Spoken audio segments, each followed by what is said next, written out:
ആരോഗ്യമന്ത്രി സ്ത്രീയാണെങ്കിലോ സ്ത്രീ എന്നൊരു പരിമിതിയില്ല, നല്ല മികച്ച മന്ത്രിയായിട്ട് കേരളത്തിൻ്റെ ആരോഗ്യ മേഖലയെ മുന്നോട്ട് കൊണ്ടുപോകുന്നു. പക്ഷെ അവരുടെ ഔദ്യോഗിക വസതിയിലേക്ക് ഇടിച്ചു കയറി അവിടെ പോയി ആക്രമണം നടത്തി റീത്ത് വയ്ക്കുക എന്ന് പറയുന്നത്, അത് നിങ്ങളുടെ ഇന്നലത്തെ എനിക്ക് കാണാൻ പറ്റിയില്ല. ഞാൻ നമുക്ക് ഓട്ടായതുകൊണ്ട് എല്ലാ ന്യൂസ് അവറുകളും ഇന്നലെ ചർച്ച ചെയ്തിട്ടുണ്ടാകും എന്നാണ് ഞാൻ പ്രതീക്ഷിക്കുന്നത്.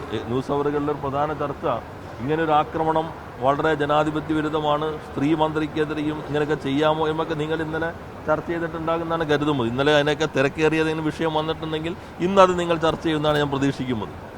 യഥാർത്ഥത്തിൽ അങ്ങനെയാണോ ചെയ്യേണ്ടത്? ഇപ്പോൾ നമ്മുടെ കേരളത്തിൽ സ്വകാര്യ ആശുപത്രികളിലും സാധാരണഗതിയിൽ പിഴവുകൾ ഉണ്ടാകാറില്ലേ?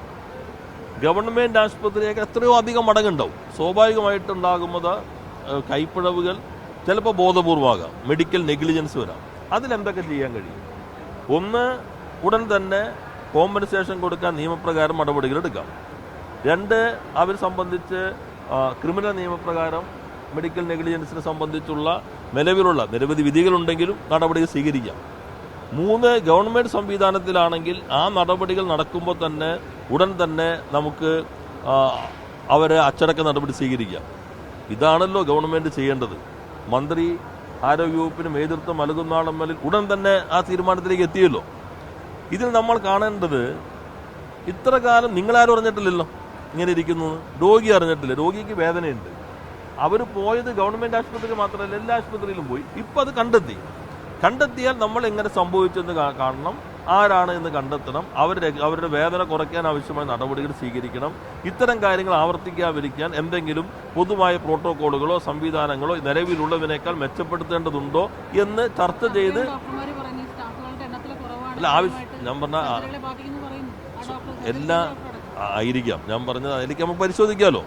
ഇത് നമ്മുടെ ഒരു രീതി മാറുമ്പോൾ പൊതു ആരോഗ്യ സംവിധാനം, കേരളം ആരോഗ്യ മേഖല വെന്റിലേറ്ററിൽ, യഥാർത്ഥത്തിൽ ഇന്ത്യയിൽ ഏറ്റവും അധികം വെന്റിലേറ്ററുകൾ പൊതു ആരോഗ്യ സംവിധാനത്തിലുള്ള സംസ്ഥാനം കേരളമല്ലേ?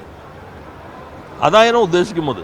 ആരോഗ്യ മേഖലയിൽ ഏറ്റവും അധികം വെന്റിലേറ്ററുകൾ എന്ന് പറഞ്ഞാൽ കറക്റ്റ്. ഈ കേരളത്തിൽ എത്ര പ്രതിസന്ധി ഘട്ടത്തിലും വെന്റിലേറ്റർ സംവിധാനം ഇല്ലാത്ത പ്രതിസന്ധിയെ നമ്മൾ നേരിട്ടിട്ടുണ്ടോ?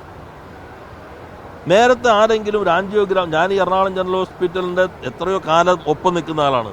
തുടക്കം മുതൽ ഗവൺമെൻറ്റിൻ്റെ ഒരു ഫണ്ടും ഇല്ലാതെയല്ലേ MP ഫണ്ടും എല്ലാം കേന്ദ്രീകരിച്ചിട്ട് ഞങ്ങൾ ആദ്യം ചെയ്തത്. ഇപ്പോൾ നോക്കൂ, കിഫ്ബി ഫണ്ടാണ് എല്ലാ രീതിയിലും മുന്നേറി. ക്യാൻസർ സെൻറ്റർ നിങ്ങൾ കണ്ടില്ലേ? മെഡിക്കൽ കോളേജ് വരുന്നു, കൂടുതൽ സ്റ്റാഫുകൾ വേണ്ടി വരും. കേരളത്തിൻ്റെ ചരിത്രത്തിൽ ഏറ്റവും അധികം കണക്കുകൾ ഇപ്പോൾ ആരോഗ്യവകുപ്പ് മന്ത്രിയുടെ അവരുടെ പത്രസമ്മേളനത്തിലൊക്കെ പറഞ്ഞിട്ടുള്ളതാണ്. ഇത്രയും അധികം പോസ്റ്റുകൾ ക്രിയേറ്റ് ചെയ്തൊരു കാലം ഉണ്ടായിട്ടുണ്ടോ?